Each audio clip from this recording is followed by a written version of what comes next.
I remember the way things used to be, the quiet rhythm of our lives, the small routines that felt like the backbone of something solid. Every morning, I'd wake before dawn, the world still wrapped in darkness, and make coffee just how he liked it, black, no sugar. He'd be waiting, already dressed, his eyes still heavy with sleep, but carrying that familiar, warm glance that said, "We're in this together." That morning light through the window, the soft hum of the city waking up, it was our sanctuary. He wasn't just someone in my life, he was the person I trusted with everything. Years of shared secrets, of plans whispered in the dark. The kind of bond where silence wasn't empty, but full of understanding, of comfort. He was my partner, my closest friend, maybe the only one who ever really knew me. Our lives intertwined in a way that felt unbreakable. The way he smiled when I succeeded, how he held me steady when I faltered. The late-night talks about dreams, fears, and everything in between. He was my anchor, the one I leaned on when the world threatened to crumble. I believed we were invincible, like we had built a fortress around us that nothing could breach. I'd describe my world back then as orderly, even if it was fragile beneath the surface. Every day followed a pattern that gave me comfort. Wake up, work, call him at lunch, meet for dinner, fall asleep with his voice in my ear. It was steady, predictable. I held on to it like it was the only thing that mattered. But beneath that order, there were cracks I ignored, little things that never quite settled right. The times he'd come home late, smelling faintly of something unfamiliar. The vague excuses that slipped out when I asked. Work ran late or just needed some air. His phone, always locked, his messages disappearing faster than I could blink. I told myself I was overthinking, that love means trusting someone even when things don't add up. So I pushed the unease down, wrapped it up in rationalizations, telling myself it was nothing, that I was just imagining shadows. Still, that whisper of doubt lingered, like a ghost in the back of my mind I couldn't shake. I'd catch myself glancing at his phone when he left it unattended, heart pounding with the fear of what I might find, but never acting on it. I clung to the memories of his touch, the warmth of his smile, the way he looked at me when he thought I wasn't watching. I wanted to believe. I needed to believe.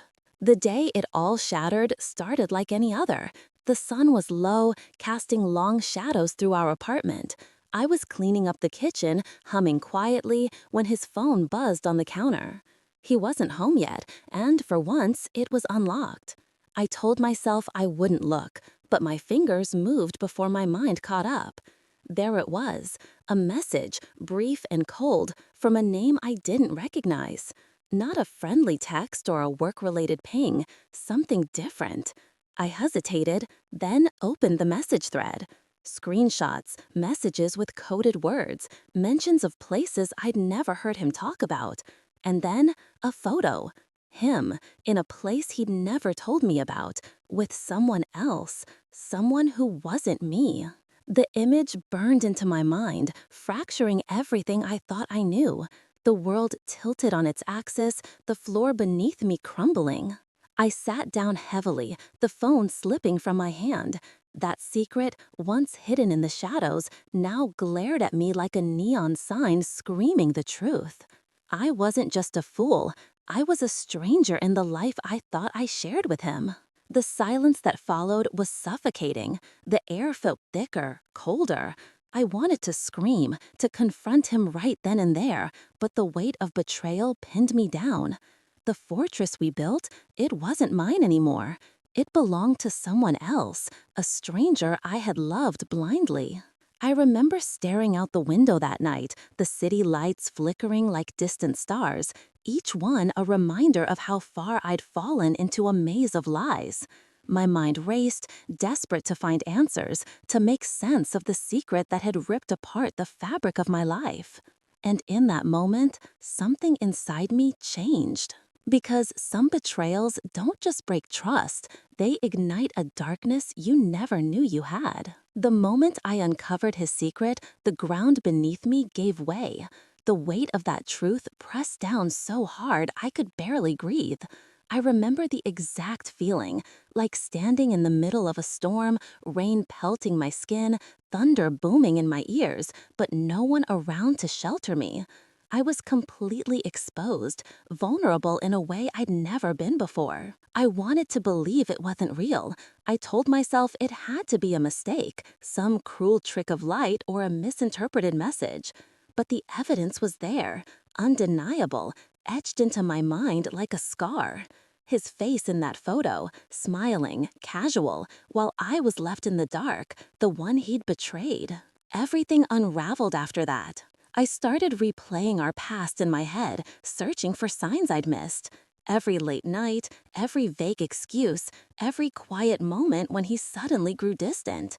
I sifted through memories like ashes, wondering which ones were real and which were just part of the lie. That night when he promised he was working late but smelled like another woman's perfume. The weekend he disappeared without a word, saying he needed space. But space from who? From me? My world tilted again and again. Trust, once a foundation, crumbled into dust. Every time he looked at me, I searched for the cracks in his gaze, the flicker of guilt, the shadow of fear. But he kept his mask perfectly intact. The paranoia settled in like poison. I found myself watching him when he thought I wasn't looking, checking his phone when he left it unattended, though my heart screamed at me to stop. I scrutinized his messages, analyzing every word, every pause, every read receipt. The man I thought I knew became a stranger, a cold, calculating stranger, hiding behind my face, our shared history, our laughter, our lies. I confronted him once, carefully, never outright, always cautious, as if testing the waters of his deception. "You've been distant," I said one evening, voice low, trying to keep the tremor out. He smiled, that familiar smile, but it didn't reach his eyes. "It's nothing, just work stress. You worry too much." Gaslighting. I felt it slide over me like ice, numbness where fire should have been. I wanted to scream, to shove the truth in his face, but instead, I swallowed my anger, afraid to shatter what little control I had left. Friends and family, when I dared to hint at my suspicions, turned away. Some whispered that I was being paranoid, that I was tearing us apart over nothing. Others sided with him without question, believing the polished facade he showed the world. The isolation tightened its grip, making me feel smaller, like I was losing not just him, but myself. The secret was more than a betrayal of trust. It seeped into every corner of my life. He had siphoned money from accounts we shared, funding an existence parallel to the one I thought we built together. I found withdrawals I couldn't explain, bills for hotels, dinners, gifts to someone else, all hidden behind carefully constructed lies. The financial hit was devastating, but it was the emotional blow that left the deepest wound. Every dollar stolen felt like another piece of my soul ripped away. I wrestled endlessly with what to do next. Should I confront him openly and risk everything falling apart in a storm of accusations and lies? Or should I keep silent, protect myself from the fallout, and try to heal quietly, alone? The betrayal wasn't just an external wound. It burrowed into my very sense of self, shattering the reflection I had of who I was. The man I loved was gone, replaced by a stranger who had shattered my reality and left me to pick up the pieces in the cold silence that followed. It took longer than I ever wanted to admit before I reached the edge, the point where silence turned into a poison I could no longer swallow. There was a moment, one cold evening, when the weight of everything crashed down so heavily that I couldn't breathe, think, couldn't pretend. I remember sitting across from him in our kitchen, the air thick with unspoken words, my voice barely a whisper. "Why?" I asked, eyes searching his face for anything, remorse, truth, regret. But all I saw was a blank stare, a wall I couldn't breach. His answer was cold and simple. "It doesn't matter anymore." Those words hit me harder than any slap, harder than any fight. They weren't just dismissive, they were the death knell for everything I thought we had. In that moment, I understood that passive suffering would destroy me. I could feel it like a slow rot eating away at my soul. To remain silent, to be the victim, was to accept erasure of my worth, my dignity, my identity. So I made a decision, not one born of fury or blinding rage. No, this was colder, sharper. It was the clarity that comes when you stop fighting the storm and start learning how to wield it. The internal battle was brutal. Part of me wanted to crumble, to hide, to disappear beneath the weight of betrayal and humiliation. But another part, quieter yet fiercer, awakened, a raw, unyielding desire to reclaim what had been stolen from me. I wasn't just fighting for justice, I was fighting for control. Control over a life that had been hijacked, for the narrative that had been rewritten behind my back. And so, I turned from victim to avenger. The transformation wasn't immediate. It began. There were no rash moves, no dramatic confrontations. Everything was measured, deliberate. Every step was taken with the cold calculation of someone who knows the stakes and refuses to lose. Revenge was no longer about rage. It was about restoring balance, about asserting my agency in a life that had been stolen and reshaped without my consent. And as I laid each brick of my plan, I felt something I hadn't felt in a long time: control. A silent power that whispered, this time, I would be the one writing the story. The plan didn't come all at once. Revenge, I learned, isn't a lightning strike. It's a slow burn, a careful calculation. I spent nights hunched over a desk littered with papers, spreadsheets, and tabs open on my laptop that showed every detail I could find about him: his routines, his contacts, his weak spots. I became a ghost in my own life, silently observing, quietly collecting. Every piece of evidence was a brick in the wall I was building, not to trap him, but to expose him in a way so undeniable, so perfect, that no one could turn away or pretend they didn't see. I had to be meticulous. One wrong move, one flash of emotion, and everything could come crashing down on me instead. I wasn't the type to lose control, but this required a different discipline. To suppress the urge to lash out, to keep my face calm when my mind screamed with fury.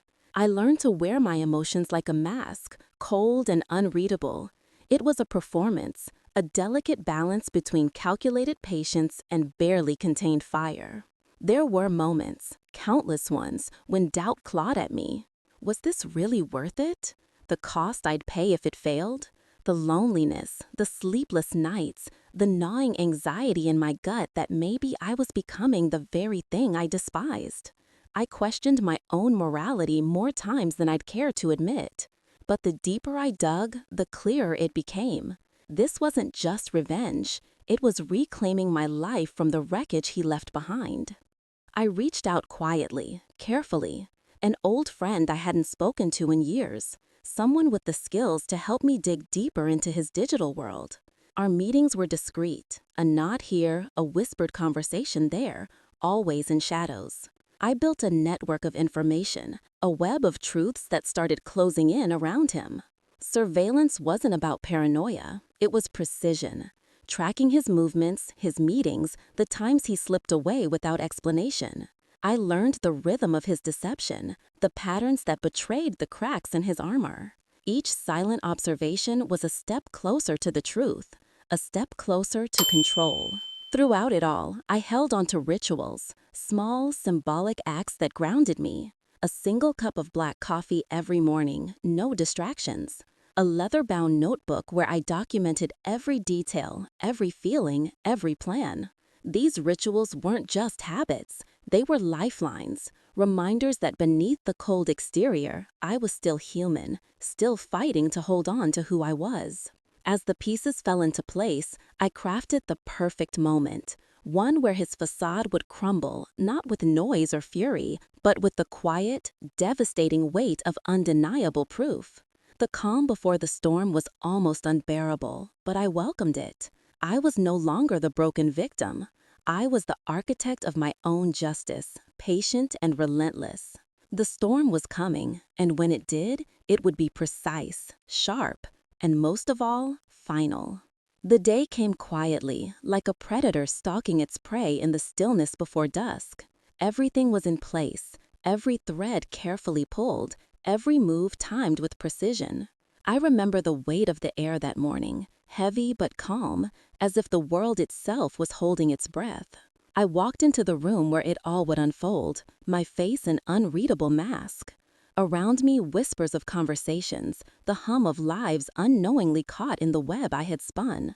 He was there too, calm on the surface, but I could see it in his eyes, the faint tremor of unease, the flicker of doubt that betrayed his confidence. The secret I held was no longer hidden in shadows. It was a weapon, silent but lethal, ready to dismantle the empire of lies he had built. I watched as the first cracks appeared, subtle shifts in his posture, a tightened jaw, hands that no longer rested easy. The walls he thought impenetrable were crumbling, not with shouts or violence, but with the cold, relentless truth. He tried to deflect, to deny. "You don't understand," he said, voice low, strained. "This isn't what it looks like."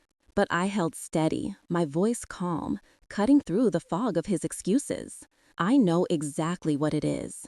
There was no need for theatrics, no raised voices or dramatic accusations. The power was in the silence between us, in the knowledge that the truth had already spoken louder than any words. Around us, faces shifted, from disbelief to shock, from loyalty to doubt. The carefully constructed illusion began to unravel, exposing the raw reality beneath. I saw his desperation grow, the fragile mask slipping away, revealing a man cornered by his own deceit. I could have destroyed him outright, left him shattered and broken. But revenge isn't always about ruin. Sometimes it's about reclaiming control, about asserting the balance that was stolen. And as I laid each judge and executioner, not with anger, but with cold, measured authority, the silence between us was a sentence, final and unyielding. Even as the room held its breath, I felt the weight of what I'd done settle into my bones. Justice had been served, but it came with scars, some visible, others hidden deep beneath the surface. Revenge is a double-edged sword. It cuts both ways. The satisfaction of triumph mingled with a quiet ache, a reminder that no victory comes without cost. As he stood there, exposed and defeated, I understood something profound. In the pursuit of justice, we lose pieces of ourselves. The question is, what are we willing to sacrifice to reclaim what was taken? And in the cold aftermath, I was left to carry those scars, silent reminders of a battle fought not with fists, but with patience, pain, and quiet power. The silence after the storm was deafening. The world didn't explode in chaos I had half expected, no shouting matches or violent outbursts. But the stillness that followed carried its own weight, heavy and unrelenting. Lives shifted in ways that couldn't be undone. Trust fractured beyond repair. Relationships I thought were ironclad turned brittle, cracking under the pressure of truth. He retreated, a man diminished, not just in stature, but in spirit. The facade that held his carefully curated world together lay in ruins. Friends I once thought loyal drifted away, unwilling or unable to reconcile the man they believed in with the one the truth revealed. For me, the aftermath was a tangled web of emotions I hadn't anticipated. Relief, yes. There was a grim satisfaction in seeing justice quietly served, in reclaiming the narrative that had been stolen from me. But alongside that relief was an emptiness, a hollow space carved out by years of pain and betrayal that no victory could fill. Regret lingered too, not for the revenge itself, but for what it demanded of me. The late nights spent consumed by planning, the isolation born of mistrust, the loss of innocence that comes when you realize the people you loved can become strangers so completely. I was no longer the person who uncovered that secret in the dark, the betrayed, the victim. I had transformed, steeled by pain, sharpened by resolve, and forever changed by the choices I made. Yet beneath the surface, the wounds were slow to heal. Trust, once shattered, is a fragile thing to rebuild. The world feels colder now, the edges sharper. I find myself watching, waiting, hesitant to let anyone too close. The scars aren't just reminders of past battles, they are shields against future ones. But within that guarded shell, something unexpected has taken root: resilience. A quiet strength born not from innocence regained, but from hard-won control. From the knowledge that no matter how deep the betrayal, I can rise. That I can carve out my own space in a world built on fragile loyalties. Sometimes I sit alone in the quiet moments, holding that leather-bound notebook, tracing the ink of the plans that changed everything. The flicker of a candle casts shadows on the walls, dancing like ghosts of the past. And I think about what it all means. True peace, I realize, is elusive. Revenge may balance the scales, but it doesn't erase the stains left behind. It doesn't undo the fractures within. It's a shadow that follows, a silent companion in the dark. But it's mine, the choice I made, the path I walked. And as the candle flickers and fades, I understand this: betrayal cuts deep, revenge changes us, and the only certainty is that the scars, visible and hidden, will remain forever.